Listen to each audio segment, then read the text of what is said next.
आज की कहानी माँ की बदतमीजी।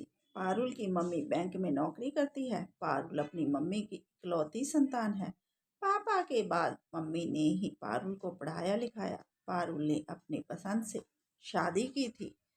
मिडिल क्लास लोग थे, लेकिन वे बहुत प्यार और शांति से रहते थे। एक दिन पारुल की मम्मी पारुल के ससुराल आ जाती है, चाय नाश्ता करके। तभी पारुल की सास सुषमा जी को कहती है कि आपने मेरी बेटी से काम करवा करवा कर उसका बुरा हाल कर दिया है। देखो तो मेरी बेटी के हाथ कितने काले हो गए हैं। सुषमा जी ने कहा, माना कि हमारे घर में नौकर चाकर नहीं है, लेकिन घर का काम हम सब मिलजुल कर करते हैं।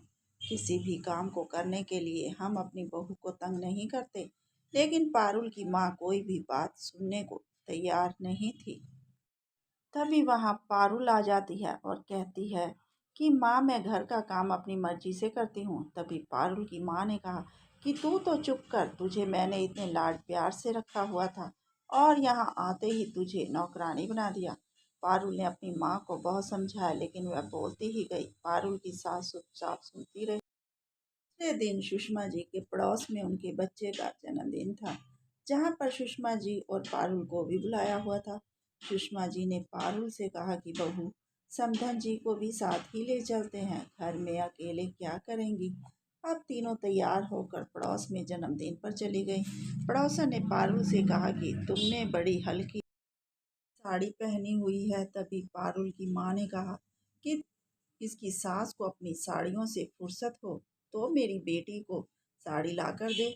आप तो इतनी महंगी साड़ी पहनी हुई है और मेरी बेटी को काम वाली जैसी साड़ी पहनाई हुई है। पारुल ने कहा कि नहीं आंटी, हल्की साड़ी मुझे कंफर्टेबल महसूस होती, भारी भारी साड़ी पहनकर मैं भी आंटी जैसी लगने लग जाऊंगी।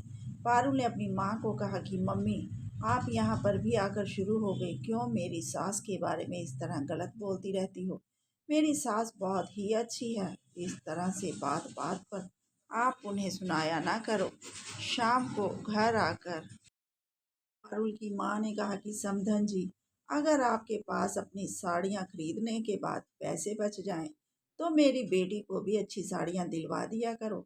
मैं जब मेरी बेटी मेरे घर में थी तो मैं इसे ब्रांडेड कपड़े पहनाती थी, उसकी हर सुख सुविधा का ध्यान रखती थी। तभी पारुल ने कहा कि मम्मी जी, आप तो बस ही जब मुझे आपकी ज़रूरत थी तब आप काम पर जाती थी। आप कभी मेरे पास नहीं रुकी, कभी मेरे साथ बचपन में खेली नहीं और ना ही मेरे पास बैठकर कभी मेरे साथ बात की है। अभी पिछले महीने जब मैं बीमार पड़ी थी तो मेरी सासू माँ ने मुझे एक दिन भी बिस्तर से पैर नीचे नहीं रखने दिया था। जी घर का सारा काम भी करती थी और मेरी देखभाल भी करती थी, मेरे पास बैठकर बात भी करती थी।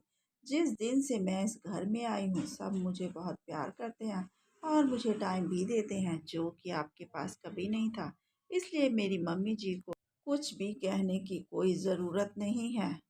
और सामने दरवाज़ा है, आप वहाँ से जा सकते हैं। तभी पारुल की सास वहाँ आ जाती है और बोली कि बहू इस तरह अपनी माँ के साथ बात नहीं करते। पारुल ने कहा, नहीं मम्मी जी, अब मैं अपनी माँ की दखल अंदाजी और बर्दाश्त नहीं कर सकती। अगर आप चुप हैं तो इसका मतलब यह नहीं है कि मेरी मम्मी हमारे घर आकर आपको कुछ भी सुनाए। तभी पारुल की मम्मी को अपनी गलती का एहसास हुआ और वह अपनी समधन पारुल की सास से दोनों हाथ जोड़ माफ़ी मांगती है और वहाँ से अपने घर वापस चली जाती है।